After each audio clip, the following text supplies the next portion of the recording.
میرا جو گفتگو کا کانٹیکسٹ ہے وہ ریلیٹڈ ہوگا ہماری تربیت سے، کیونکہ جو ہمارے دین کا منشا ہے نا، وہ دین کا منشا جو مجھے سمجھ میں آیا اور میں نے اپنے بڑوں سے سیکھا ہے وہ یہ ہے کہ ہم سب جو اس دنیا میں آئے ہیں تو ہم سب اللہ پاک کے ساتھ جب ہماری ملاقات ہو دنیا سے جائیں تو ہم ایک پاک روح کے طور پر یہاں سے جائیں۔ جب ہم اس دنیا میں آئے تھے تو ہم ایک پاک روح تھے اور بالکل گناہوں سے پاک اور معصوم تھے۔ پھر اس دنیا میں آئے، پھر اللہ تعالیٰ نے ہمیں جسمانی طاقت دی، اللہ تعالیٰ نے ہمیں ذہنی طاقت دی، اللہ تعالیٰ نے ہمیں جذباتی طاقت دی، اور پھر روحانیت کے ساتھ ہمارا ایک تعلق قائم ہوا۔ پھر اس دنیا میں ہم نے ایک وقت گزارا اور دنیا کے اندر لوگوں کے ساتھ، فطرت کے ساتھ، اپنے عزیز و اقارب کے ساتھ، اپنے ساتھ ایک رشتہ ڈیولپ کیا، اور اس سارے پروسیس سے گزرتے ہوئے جب ہم واپس اللہ تعالیٰ سے ملاقات کریں گے تو یہ ایک منشا ہے انسانی زندگی کی کہ صحیح گزرنے کی، کہ وہ ایک پاک روح کے طور پر خدا کے سامنے حاضر ہو، یعنی اس کا ایک تزکیہ نفس ہو۔ دیکھیے، یہ جو تقاضا ہے، یہ تقاضا صرف اور صرف انسان سے ہے۔ یہ تقاضا گو اللہ تعالیٰ کو اپنی ساری مخلوق سے بہت محبت ہے۔ ایک پتھر کے اندر رینگنے والا کیڑا بھی خدا کو اتنا ہی محبوب ہے جتنا کوئی اور جاندار ہو سکتا ہے، اور وہ جتنی بھی مخلوق اس دنیا میں ہے، اس ساری مخلوق کی تخلیق میں اللہ تعالیٰ کی جو فطرت اور قدرت ہے، اس کی تمام جو صنائی ہے اور جو آسن تقویم ہے، وہ سب پہ خرچ ہوا ہے۔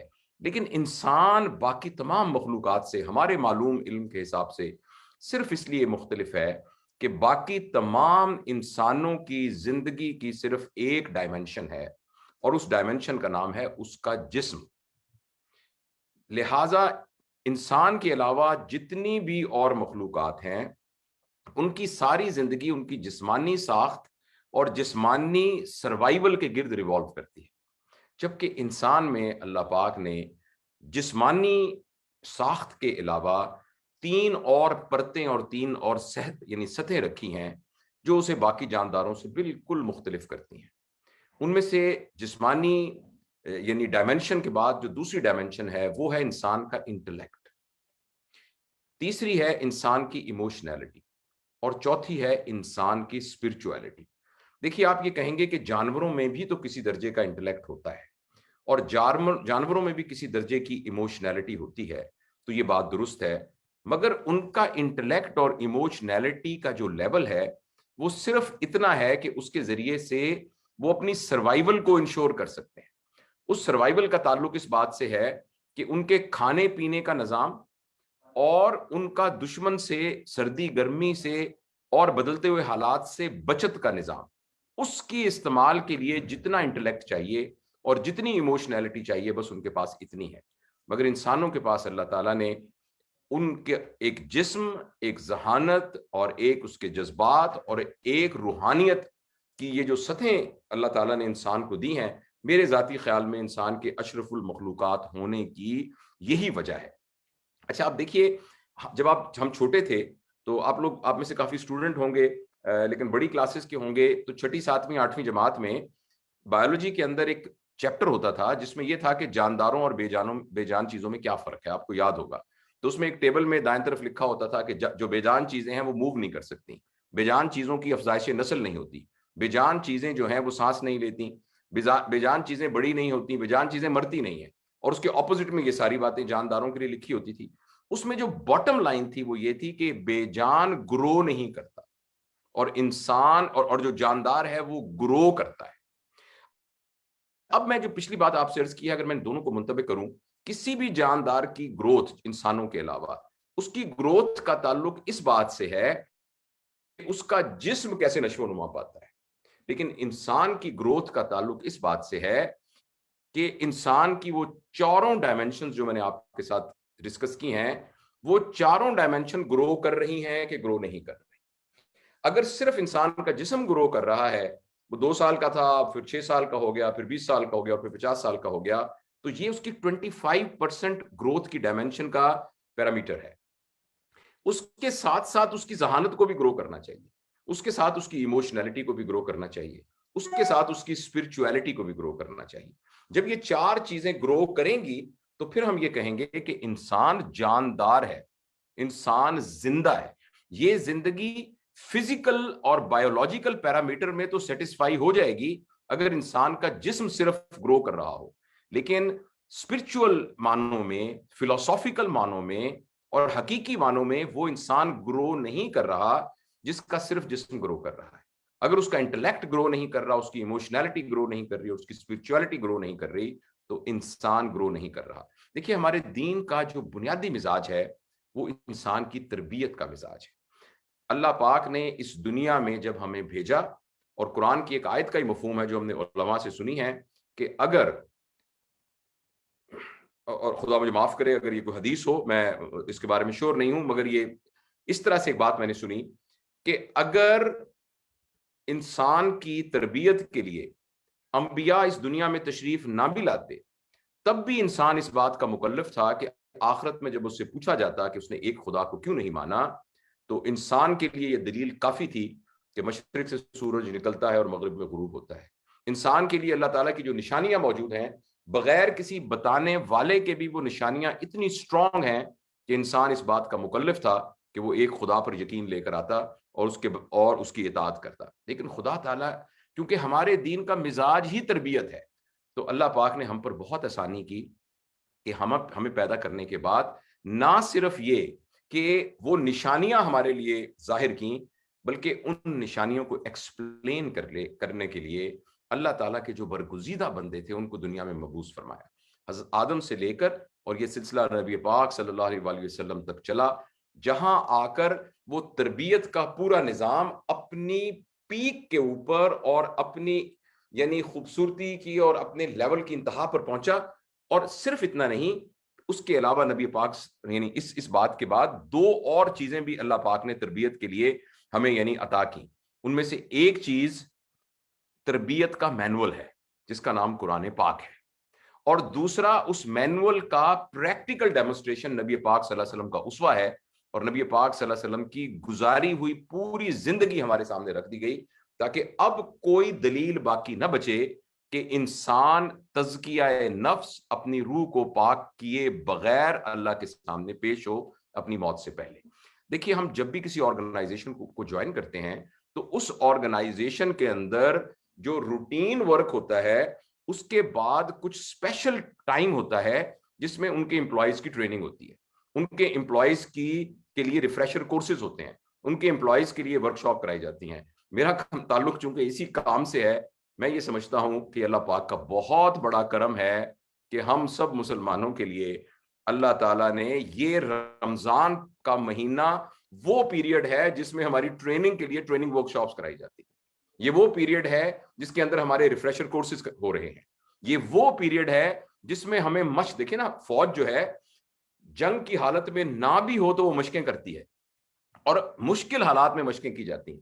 صحرا میں جا کے ٹینک دوڑائے جاتے ہیں، پہاڑوں پر اور سردیوں میں اور سنگلاخ چٹانوں کے اندر جو ہے وہ فوجیوں کو مشق کرائی جاتی ہے. تو میں یوں سمجھتا ہوں کہ یہ جو رمضان شریف کا مہینہ ہے، اس کی روحانی برکات، اس کی علمی برکات اور اس کے پیچھے جو ایک تزکیے کا پورا پروسیس ہے، اس سارے کے ساتھ ساتھ مجھے ایسے لگتا ہے کہ یہ اللہ پاک کا ہم پر بڑا کرم ہے کہ ہمیں جس کام کے لیے تیار ہونا ہے اس کی صلاحیتوں کا ریفریشر کورس کرانے کے لیے اور اس کے لیے ایک ٹریننگ ورک شاپ کرانے کے لیے اللہ پاک نے یہ مہینہ ہمیں عطا کیا ہے. اچھا، جو چاروں ڈائمنشن میں نے بتائے تھے، اتنی خوبصورت بات ہے کہ ان چاروں ڈائمنشنز میں گروتھ کا مطلب ہماری گروتھ ہے. اس لیے رمضان شریف میں ان چاروں ڈائمنشن کی ٹریننگ کا انتظام موجود ہے. میں اگلے 15-20 منٹ میں جو مجھے ملے ہیں میں ایک ایک کر کے آپ کے ساتھ یہ شیئر کرتا ہوں. دیکھیے ہماری جو فزیکل ڈائمنشن ہے وہ یہ ہے کہ ہم صحت مند ہوں. اس کو ہم ٹیکنیکلی میئر بھی کرتے ہیں ایک لفظ کے جسے کہتے ہیں پی کیو، فزیکل کوشنٹ. یعنی اگر ہمارا فزیکل کوشنٹ لو ہو اس کا مطلب ہے ہماری صحت اچھی نہیں ہے. ہمارا فزیکل کوشنٹ ہائی ہے تو ہماری صحت اچھی ہوتی ہے. دیکھیے اس کے لیے جتنی بھی سائنٹیفک ریسرچ ہے وہ چار چیزوں کے اوپر زور دیتی ہے کہ اگر ہم چار چیزوں پر عمل کریں تو ہم اپنی صحت کو بہتر کر سکتے ہیں. نمبر 1، ہم کیا کھاتے ہیں، کتنا کھاتے ہیں اور کب کھاتے ہیں. دوسرا یہ کہ ہمارا سونے جاگنے کا پیٹرن ٹھیک ہے کہ نہیں. تیسرا یہ کہ ہم فزیکلی ایکٹیو ہیں کہ نہیں.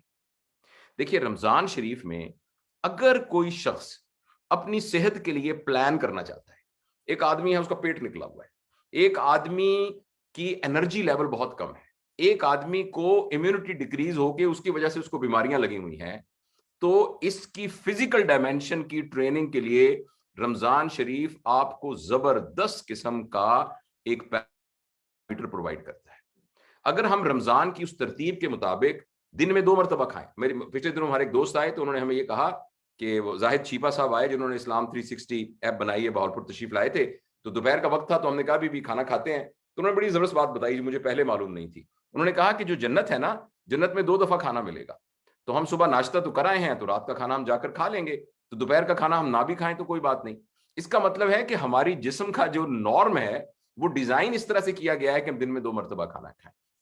لہٰذا وہ لوگ جو اوور ایٹ کرتے ہیں، وہ لوگ جو غلط کوالٹی آف فوڈ غلط استعمال کرتے ہیں، اور وہ لوگ جو کھانے کی ٹائمنگ کو اپنی سلیپ کے ساتھ بہت ہی مس میچ کر کے کرتے ہیں، ان سب کے لیے یہ زبردست ٹریننگ کا ٹائم ہے۔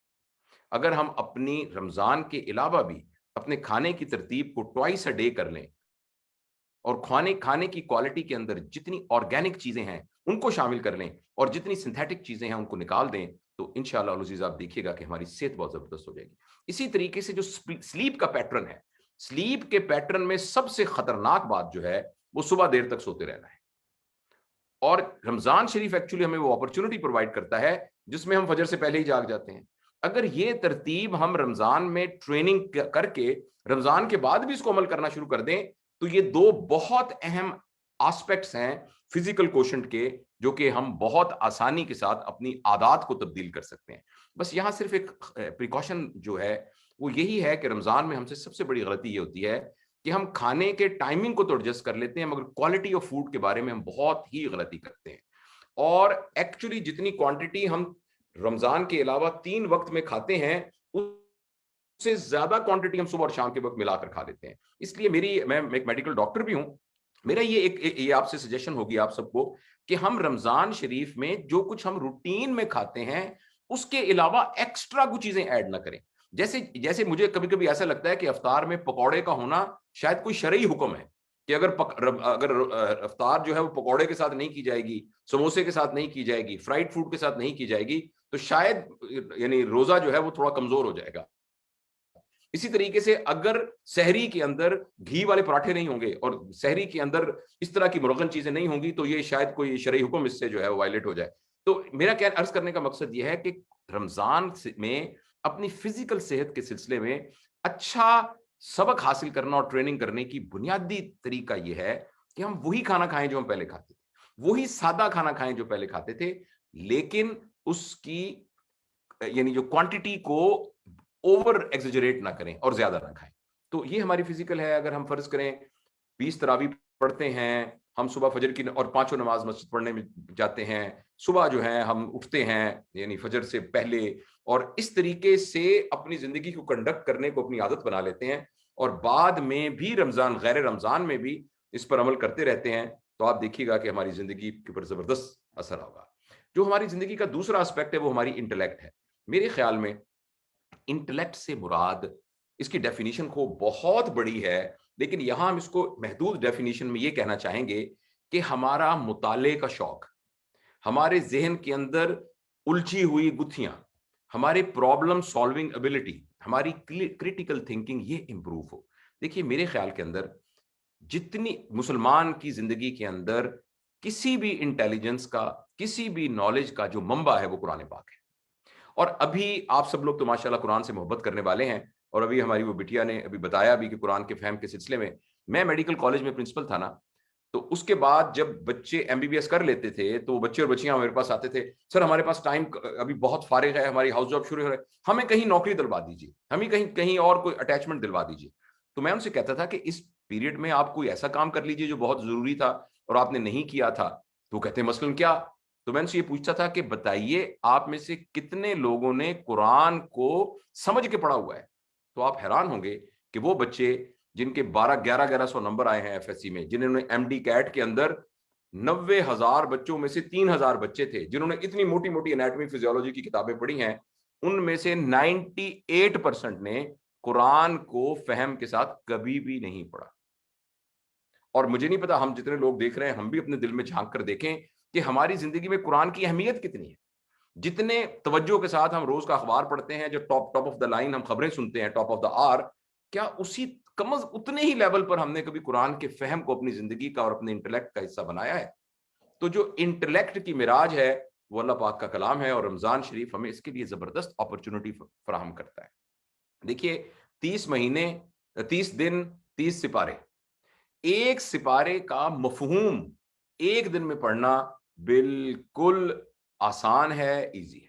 ایسی بہت سی کتابیں موجود ہیں, ایسے بہت سے ایپ موجود ہیں, اور ہم ایک سپارے میں ایک دن میں کیا, اور بہت ساری جگہوں پہ جہاں تراویح ہوتی ہے, ہمارے ہاں بھی ایک جگہ دوست ہیں تو وہ ہر 4 تراویح کے بعد اس تراویح میں جو پڑھا گیا ہے اس کا مفہوم بیان کرتے ہیں.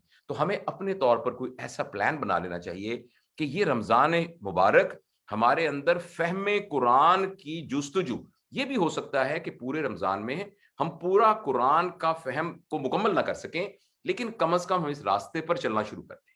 کم از کم اس رمضان شریف میں ہم بنیاد رکھیں اس بات کی کہ انشاءاللہ ہم آگے چل کے قرآن کو سمجھیں گے. تو دوسرا یہ ہمارا انٹلیکٹ ہے. دیکھیے ہماری فزیکلٹی کے لیے قرآن پاک رمضان شریف نے کتنی زبردست ہمیں اپرچونٹی پرووائڈ کی, اور ہمارے انٹلیکٹ کے لیے کتنی زبردست.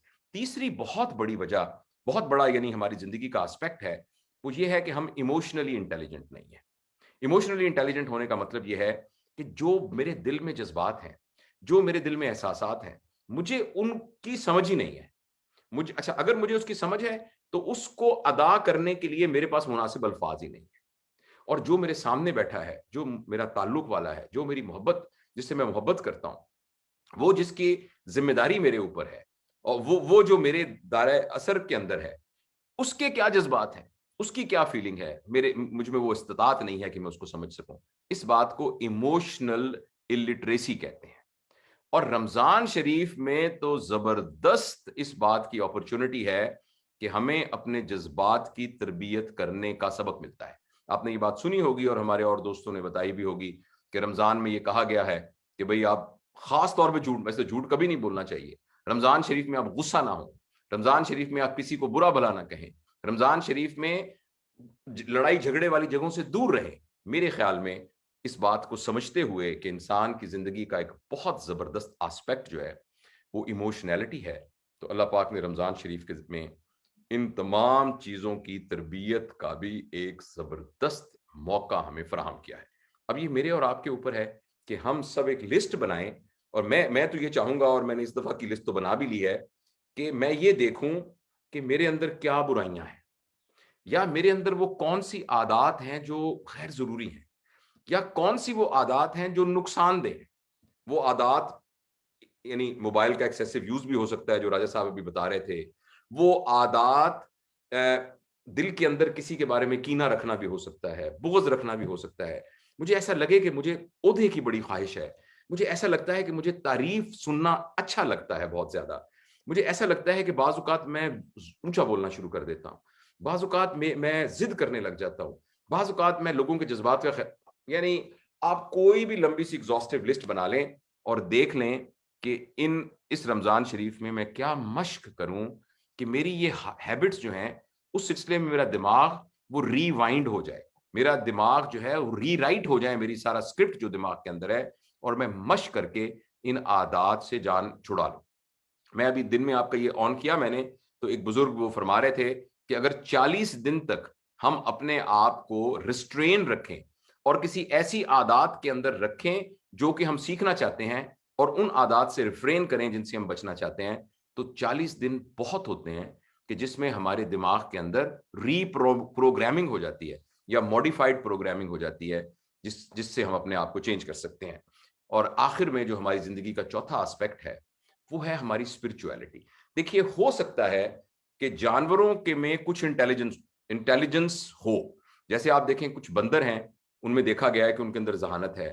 ڈالفن مچھلی کے بارے میں ہے کہ اس کے اندر بہت ذہانت ہوتی ہے, اور جانوروں کو سدھایا جا سکتا ہے کچھ چیزوں میں ٹرینڈ کر کے, ان کے اندر ایک طرح کی ایکوائرڈ انٹیلیجنس کریٹ کی جا سکتی ہے. اسی طرح جانوروں میں کسی درجے کی ایموشنالٹی بھی ہوگی, اپنے بچوں سے پیار بھی ان میں ہوگا, اور اسی طریقے سے اگر کوئی ان کے ساتھ پیار کرے تو آگے سے اسی طریقے سے رسپونڈ بھی کرتے ہوں گے. ان کے اندر بھی ہو سکتا ہے غصہ یا محبت اس طریقے سے کسی نہ کسی درجے میں ہو. لیکن ایک بات جس میں انسان باقی تمام جانداروں سے مختلف ہے وہ اس کی اسپرچویلٹی ہے، روحانیت. دیکھیے جب ہم روحانیت کی بات کرتے ہیں تو ہمارے ذہن میں عموماً یہ ہوتا ہے کہ ہم کسی مذہبی حوالے سے یہ بات کر رہے ہیں. یہاں روحانیت سے مراد اس مذہبی حوالے کے علاوہ یہ ہے کہ انسان کی زندگی کا ایک مقصد بھی ہے اور انسان کو اپنی اس زندگی کے مقصد کا احساس بھی ہے اور انسان کوشش کر کے شعوری طور پر اپنے مقصدیت کی سطح کو اوپر بھی لے کے جا سکتا ہے. دو شخص ایک ہی کام کر رہے ہوں، ایک ہی طرح سے کر رہے ہوں، اس کام کا ان کو ایک ہی معاوضہ مل رہا ہو، لیکن اس بات پر کہ ان کا اس کام کے کرنے کا مقصد کیا تھا، اس کی بنیاد پر اس کی روحانیت کا فیصلہ ہوگا. جو شخص اس لحاظ سے اس لیے بہت دیانتداری سے نوکری کر رہا ہے، بہت محنت سے نوکری کر رہا ہے کہ اس کے ذریعے اس کے پاس پیسے آئیں گے تو وہ ایک اور گاڑی خریدے گا، تو اس میں کوئی حرج نہیں ہے، وہ حلال کما رہا ہے. ایک اور شخص اس لحاظ سے بہت زبردست محنت کر کے پیسے کما رہا ہے کہ اگر اس کے پاس یہ پیسے ہوئے تو ان پیسوں کے ذریعے سے وہ لوگ جن کو پیسوں کی ضرورت ہے یا جن کو کچھ زندگی میں جو جن کے پاس وسائل کم ہیں، میں ان کی مدد کرنے کے قابل ہوں گا. تو دونوں ایک ہی کام کر رہے ہیں، ایک ہی طرح سے کر رہے ہیں، ایک ہی لگن سے کر رہے ہیں، ایک ہی طرح کی ان کو آمدنی ہو رہی ہے، لیکن دونوں کی اسپرچویلٹی میں بہت فرق ہے. یعنی یہ کہ ہم جو کام کر رہے ہیں وہ کیا کر رہے ہیں، اس بات سے قطع نظر وہ جو کام ہم کر رہے ہیں وہ کیوں کر رہے ہیں، یہ ڈیپینڈ کرتا ہے کہ ہماری اسپرچویلٹی کیا ہے. تو رمضان شریف میں تو وہ ابھی ایک حدیث شریف کا مفہوم کہ روزہ میرے لیے ہے اور میں ہی اس کی جزا ہوں. یا آپ نے سنا ہوگا، کسی دوست نے بتایا بھی ہوگی یہ بات. اللہ پاک فرماتے ہیں روزہ میرے لیے ہے اور میں ہی اس کی جزا ہوں. اس کا مطلب یہ ہے کہ رمضان شریف میں تو ہماری objectivity and purpose of life کی جو ہائیسٹ ڈائمینشن ہے کہ جو بھی کام کیا جائے وہ اللہ کی رضا کے لیے کیا جائے. یعنی اگر میں اپنے بیوی بچوں کی بھی خدمت کر رہا ہوں تو اللہ کی رضا کے لیے کر رہا ہوں. یعنی میں اگر خود بھی کھانا کھا کے اپنے پیٹ کی بھوک کو بھر رہا ہوں تو میں اللہ کی رضا کے لیے کر رہا ہوں، تاکہ میرا جسم اتنا طاقتور ہو سکے کہ میں اس جسم کے ذریعے سے خدا کے کہے ہوئے حکموں کو بجا لا سکوں اور وہ حکم ادا کر سکوں، وہ کام کر سکوں جو خدا مجھ سے چاہتا ہے. اس لیے اگر میں نہیں کھاؤں گا تو نہیں کر سکوں گا، تو میرا کھانا بھی ایکچولی میری خدا کی رضا کے لیے. تو رمضان شریف میں ہمیں وہ تمام چیزیں جن سے ہم ان چار چیزوں کی گروتھ سے اپنے کنڈکٹ کی مس مینجمنٹ یا ایل مینجمنٹ کی وجہ سے مکمل فائدہ نہیں اٹھا سکتے، ان سے بچنا چاہیے. اگر ہم اپنے کھانے کی ترتیب کو سادہ رکھ کر اور اسی طریقے سے جیسے ہمارے بڑے ہمیں بتاتے ہیں، رمضان شریف میں ایکسٹرا خرچہ کھانے پہ نہ کیا جائے. رمضان شریف کے اندر اسی لیے تو ہمارے یہاں چیزیں بڑھ جاتی ہیں، اسی لیے چینی کی قیمت کہیں سے کہیں چلی جاتی ہے، اسی لیے تمام چیزیں بڑھ جاتی ہیں. اس کے اندر کچھ اور فیکٹرز بھی ہوں گے، لیکن اس میں ایک سپلائی اینڈ ڈیمانڈ کا بھی تو ایشو ہے نا. تو ہم تو لہٰذا ہم اگر ایک سادگی اور ترتیب کے ساتھ اپنے روزے کو رکھیں گے تو ہماری فزیکلٹی گرو کرے گی. اسی طرح جیسے میں نے عرض کیا کہ اپنے وقت کو مفید طریقے سے قرآن کے فہم کے لیے استعمال کچھ وقت نکالیں گے تو ہمارا انٹلیکٹ گرو کرے گا. اسی طرح ہم اپنے اوپر ایک پابندی لگائیں گے اور اپنے اس رمضان شریف کے مہینے کو اپنی عادات کے بدلنے کا موسم قرار دیں گے اور عادات کو نئے سرے سے ڈیفائن کرنے کا سیزن قرار دیں گے اور ایک ریفریشر کورس قرار دیں گے. تو انشاءاللہ العزیز ایک مہینے کے بعد ہم بدلے ہوئے انسان ہوں گے. اور انسان اگر بہتری کی طرف بدلے گا، یہی وہ انسان ہے جس کی گروتھ ہو رہی ہے. اور چوتھا یہ ہے کہ اسی رمضان شریف میں ہم اس بات پہ تفکر کریں اور غور کریں اور دیکھیں کہ میں اس دنیا میں کیوں آیا، اس دنیا میں میرے آنے کا پرپز کیا ہے. اگر میں آج شام کو فوت ہو جاؤں تو میرے جانے سے دنیا میں کیا فرق پڑے گا، اور جب میں یہاں موجود ہوں تو میرے ہونے سے دنیا میں کیا فرق پڑ رہا ہے. آخر میری زندگی کا کیا پرپز ہے، اور اس پرپز کے اندر جتنا ہم ہائر لیول کا پرپز ہوگا اتنا ہماری زندگی کی اسپرچویلٹی ہائی ہوگی. تو میرے خیال میں رمضان شریف کے سلسلے میں میری پرسیپشن یہ ہے. میں اللہ سے دعا کرتا ہوں کہ اللہ پاک مجھے بھی توفیق دے کہ جو باتیں میں کہہ رہا ہوں میں اس کے اوپر عمل کروں، اور اللہ تعالی ہم سب کو اس بات کی توفیق دے. جزاکم اللہ خیراً سر، بہت ہی انلائٹنگ اور بہت ہی حکمت سے بھرپور آپ کی ٹاک تھی. آپ اجازت دیں تو کچھ سوال لے لیں ہم آڈینس کی. جی بالکل.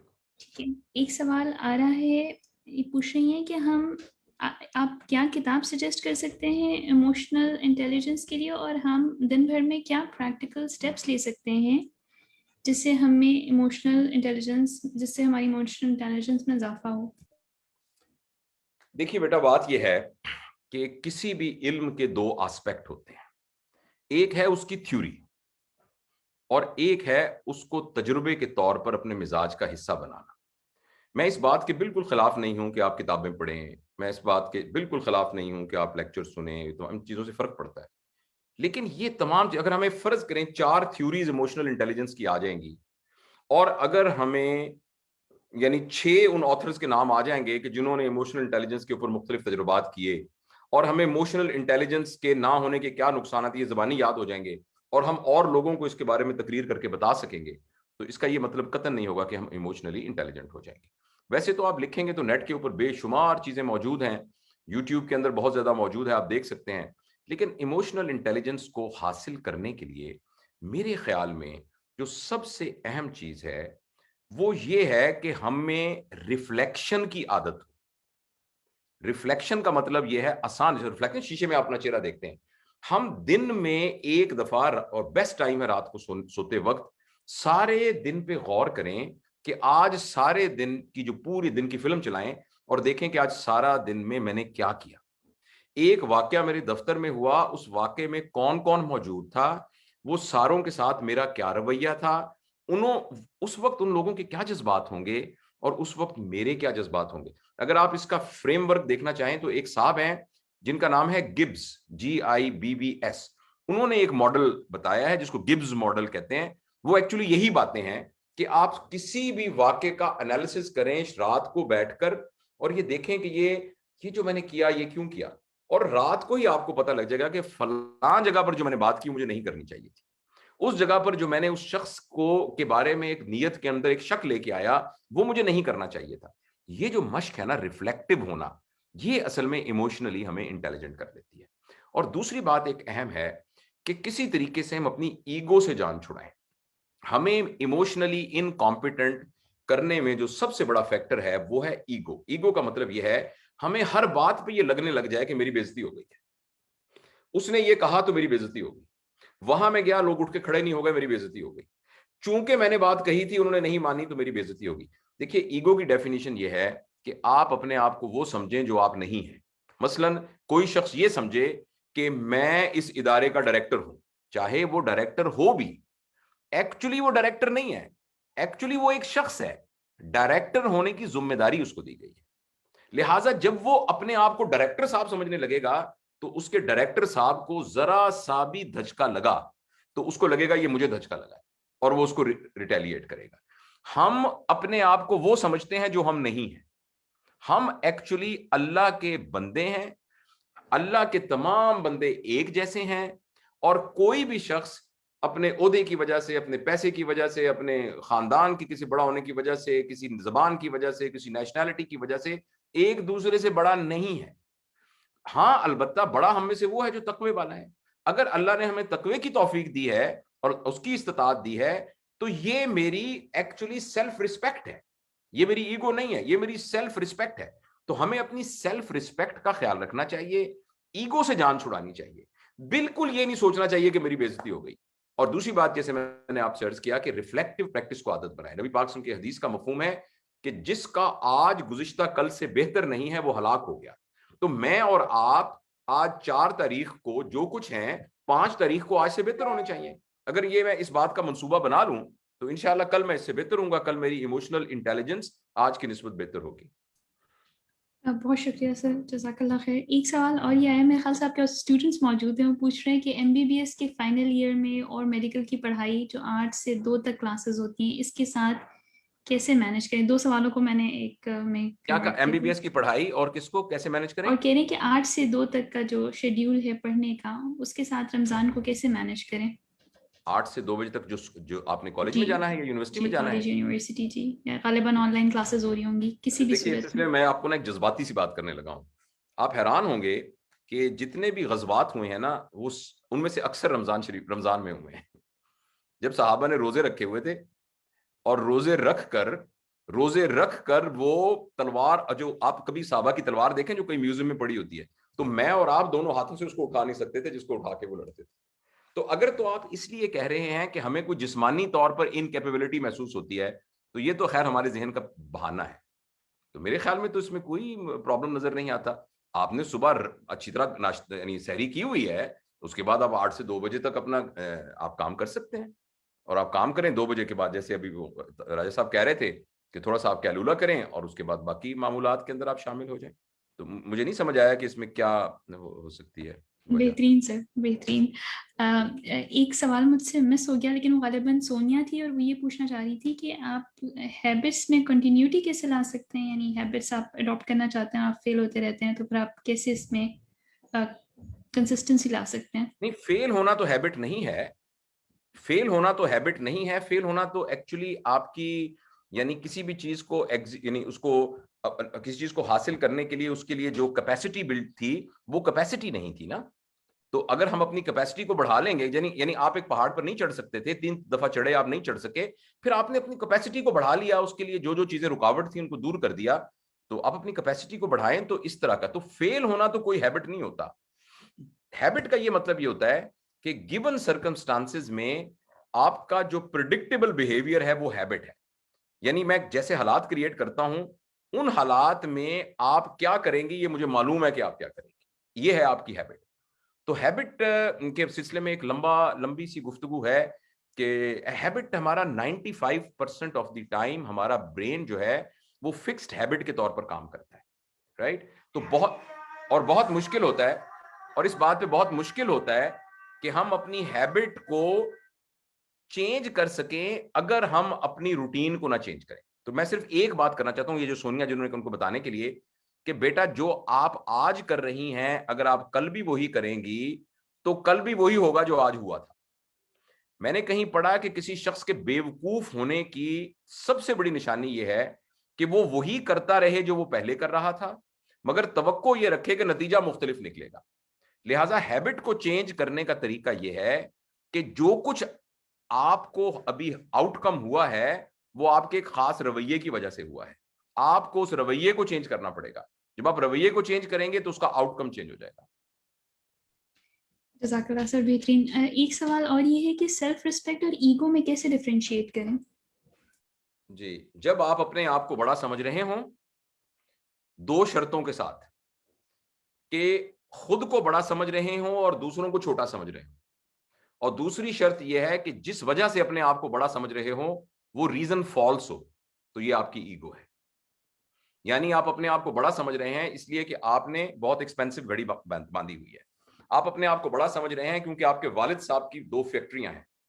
آپ اپنے آپ کو بڑا سمجھ رہے ہیں اس کے بعد کیونکہ آپ کے پاس پیسے بہت ہیں, اور یہ ایک شرط. اور دوسری یہ ہے کہ جب آپ اپنے آپ کو بڑا سمجھ رہے ہیں تو دوسروں کو چھوٹا سمجھ رہے ہیں. اگر یہ کر رہے ہیں تو یہ آپ کی ایگو ہے. لیکن اگر آپ اپنے آپ کو اچھا سمجھ رہے ہیں مگر اچھی ریزن کی وجہ سے, یعنی یہ کہ میں بہت اچھا ہوں کیونکہ میں سچ بولتا ہوں, میں بہت اچھا ہوں کیونکہ میں سب لوگوں سے بہت احترام سے ملتا ہوں, میں بہت اچھا ہوں کیونکہ میں جھوٹ نہیں بولتا, میں بہت اچھا ہوں میرے دل میں طمع نہیں ہے, میں بہت اچھا ہوں میرے دل میں لالچ نہیں ہے, میں بہت اچھا ہوں میں کینہ پرور نہیں ہوں. ایک شرط. اور دوسری یہ کہ میں بہت اچھا ہوں مگر اس کا مطلب یہ نہیں ہے کہ باقی برے ہیں. تو اپنے آپ کو اچھا سمجھنا اچھی ریزن کے ساتھ, دوسروں کو کمتر سمجھے بغیر, یہ آپ کی سیلف ریسپیکٹ ہے. اور اپنے آپ کو اچھا سمجھنا, بہتر سمجھنا غلط ریزن کی وجہ سے دوسروں کو کمتر سمجھتے ہوئے, یہ آپ کی ایگو ہے. جزاکم اللہ خیر سر. آپ کا ٹائم تو ہم نے جتنا مانگا تھا وہ ہو گیا. آپ اجازت دیں تو آپ کے لیے بہت سارے کوشچنز ہیں, 1-2 کوشچنز اگر آپ اجازت دیں تو میں اور دے دوں. مختصر سے کچھ کر لیجیے اگلے 2-4 منٹ. ایک آخری کوشچن دے دیتے ہیں. یہ بار بار انہوں نے پوچھا تو میں لے لیتی ہوں. یہ پوچھ رہی ہے کہ گرجز دوسروں کی خاطر, دوسروں کے لیے جو دل میں گرجز ہوتے ہیں وہ کیسے نکالیں؟ جی بالکل. دیکھیے, آپ جس چیز کو اپنے دل میں رکھنا چاہتے, کسی جیب میں رکھنا چاہتے ہیں نا, تو آپ کے جیب میں کیپیسٹی ہونی چاہیے نا. فرض کریں میں کوئی چیز اپنی جیب میں ڈالنا چاہتا ہوں, یہ دیکھیے یہ میں اپنے جیب میں ڈالنا چاہتا ہوں, تو میں اسٹوپڈ ہوں گا نا اگر میں اس کو جیب میں ڈالنے کی کوشش کروں گا, کیونکہ یہ جیب میں جائے گا نہیں. اس کے مقابلے میں اگر میں کچھ چھوٹی سی چیز رکھنا چاہوں تو وہ رکھ سکتا ہوں, ایسا ہے نا. تو ہمارے پاس رکھنے کے لیے جو سب سے اہم اور ضروری چیز ہے وہ یہ ہے اس بات کا احساس کہ میں نے اور آپ نے مر جانا ہے. آپ میری بات سمجھ رہی ہیں؟ ایک لمحے کے لیے آپ سوچئے, ایک لمحے کے لیے ہم جتنے ہیں, جو اگر آپ کوئی کام کر رہے ہیں, سننے والے موبائل سے کھیل رہے ہیں, پلیز ایک لمحے کے لیے سب کچھ چھوڑ کر میری بات سنیے. آج ہے, اس وقت 4 بجنے میں 10 منٹ ہے اور آج 4 تاریخ ہے. آپ کو اگر میں یہ یقین دلا دوں اس بات کا کہ کل 5 تاریخ کو شام 7 بجے میں اور آپ سارے فوت ہو جائیں گے, تو اب میں آپ سے یہ پوچھتا ہوں کہ آج سے لے کر شام کے 7 بجے تک آپ کا ٹائم کیسا گزرے گا؟ اس ٹائم میں آپ کے دل میں کسی کے بارے میں گرج ہوگا؟ اس وقت میں آپ میں لالچ ہوگا؟ اس دوران میں آپ کسی کو گالی دیں گے؟ اس معاملے میں جھوٹ بولیں گے, حرام کھانے کی کوشش کریں گے, کسی کے خلاف مقدمہ کریں گے, کسی کے پیسے دبانے کی کوشش نہیں کریں گے؟ کیوں بھائی, کیوں نہیں کریں گے؟ اس لیے کہ آپ کو پتا ہے کہ آپ کے اندر صرف اب ایک احساس رکھنے کی کیپیسٹی ہے, اور وہ یہ کہ میں مرنے والا ہوں. میں آپ کو یقین دلاتا ہوں کہ جس وقت ہمیں مرنا ہوگا, ایک دن پہلے ہمیں پتہ نہیں ہوگا. اسی طرح سے ہی کوئی ایک دن ہوگا جس دن ہم نہیں ہوں گے. تو ہم اس بات کو کیوں نہیں سمجھ لیتے کہ وہ دن کل ہی ہے؟ اور صرف, اور یہ میں کوئی جھوٹ نہیں بول رہا, اور یا میں آپ کے ساتھ کوئی سائیکولوجیکل گیم نہیں پلے کر رہا, یا میں ایسے ہی آپ کو ہپنوٹائز کرنے کی کوشش نہیں کر رہا. یہ بات بالکل صحیح ہے کہ ہم سب نے مر جانا ہے. تو ہم اس بات کو یاد کیوں نہیں رکھتے کہ ہم نے مر جانا ہے؟ اور اگر جیسے آپ نے ابھی خود سوچا ہے کہ اگر آپ نے کل شام کو 6 بجے مر جانا ہے تو آپ کسی کے دل میں گرج نہیں رکھ سکتے, تو آپ مہربانی کر کے سوچئے نا کہ آپ کو اگلی سانس کا پتہ نہیں ہے, تو آپ کے دل میں گرج کی جگہ کیسے ہوگی؟ تو اپنی مورٹیلٹی کو یاد رکھنا یہ دنیا کی تمام برائیوں سے بچنے کی فیکٹر ہے. لیکن انفارچونیٹلی ہم اس بات کو بھول جاتے ہیں. ہمیں لگتا ہے کہ نہیں, کہ کل من علیہا فان, یہ آیت دنیا کے تمام جانداروں کے لیے اتری ہے سوائے میرے. جب ہم کہتے ہیں نا کہ ایک جنازہ جا رہا تھا, سب کہتے ہیں ہاں یار دیکھو نا وہ بیچارہ کورونا سے فوت ہو گیا, دیکھو نا یار انسان فانی ہے, تو ہمارے ذہن میں ہوتا ہے کہ دنیا کا ہر انسان فانی ہے سوائے میرے. تو ہم تمام انسانیت میں اپنے آپ کو شامل کر لیں اور یہ سوچ لیں کہ بھائی جو کلو من علیہا فان والی آیت ہے, یہ اس میں بھی شامل ہوں. اور جو ہی ہمیں اس کا حق الیقین ہو گیا, آپ اسی وقت ہی یہ ولی اللہ بن جائیں گے. جزاکم اللہ خیران کثیرا سر, بہت بہترین آپ نے رہنمائی کی. کوشچن آنسر سیشن کا ہم اختتام کرتے ہیں یہاں پر. بہت